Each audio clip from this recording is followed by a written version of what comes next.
Over the last 2 decades, the internet has profoundly impacted local newspapers. Online competition has reduced revenues and forced many to rethink their business model, with potentially detrimental effects on the quality of their reporting. What are the political implications? Local papers have traditionally played a key role in informing citizens about their representatives, so what happens when they face an existential threat? This paper investigates how U.S. newspapers were affected by the introduction of Craigslist, the world's largest online platform for classified ads. Pre-CL, classified ads were a lucrative niche for newspapers, accounting for 40% of their advertising revenues and about 30% of total revenues. But the period of CL's expansion coincided with a collapse in newspapers' ad revenue and in the aggregate number of newsroom workers.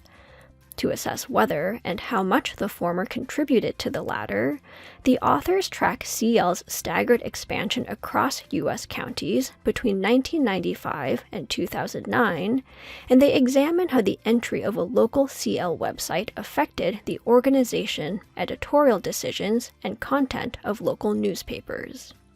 Key to this strategy is the assertion that the timing of CL's entry decisions is unrelated to the condition of local newspapers.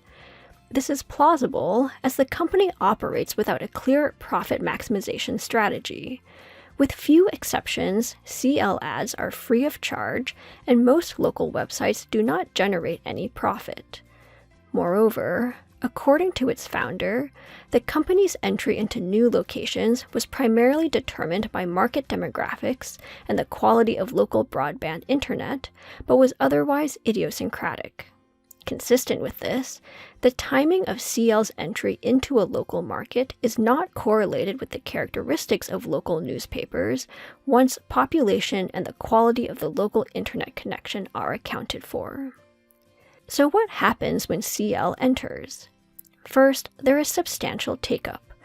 Local visits to the Craigslist domain jump and remain elevated going forward. Coincident with this, there is a significant decline in the volume of classified ads in local newspapers. The share of classified pages falls by 10% relative to the sample mean, an effect driven entirely by papers that relied more heavily on classified ads at baseline. These papers experienced a 15% decline, and extrapolating from these estimates implies that CL accounted for 12% of the overall decline in the share of classified pages between 1995 and 2010. This decline in revenue has downstream effects. One is downsizing. After CL entry, newspapers headquartered in the same county and that relied more heavily on classified ads at baseline cut their workforce by 14% on average relative to the sample mean. Staff cuts are not limited to advertising managers, but also extend to managerial and editorial positions. The estimates imply that CL's expansion accounts for 10% of the total decline in newspaper jobs between 1995 and 2010. Notably, when it comes to cuts to editorial staff, political editors were disproportionately affected, while other areas, such as sports and entertainment, were relatively unscathed.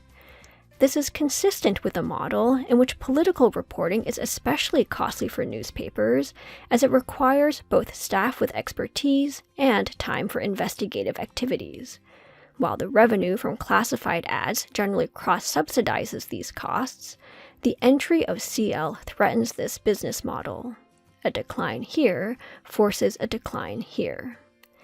And indeed, CL entry leads to an 8.3% decline in the prevalence of political topics covered in local newspapers, while having no impact on soft news topics such as sports and entertainment.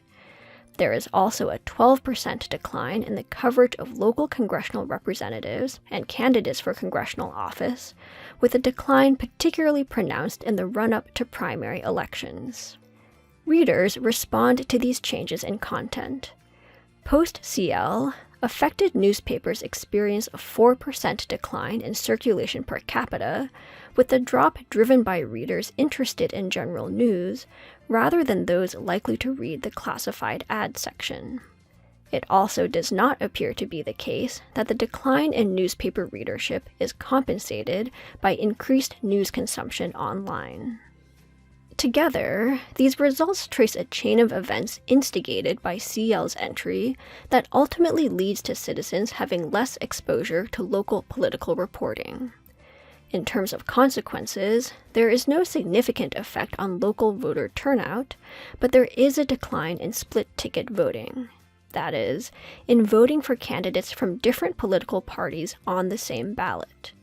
This is consistent with the idea that when less information about local candidates is available, voters increasingly rely on party labels and national partisan cues when deciding how to vote.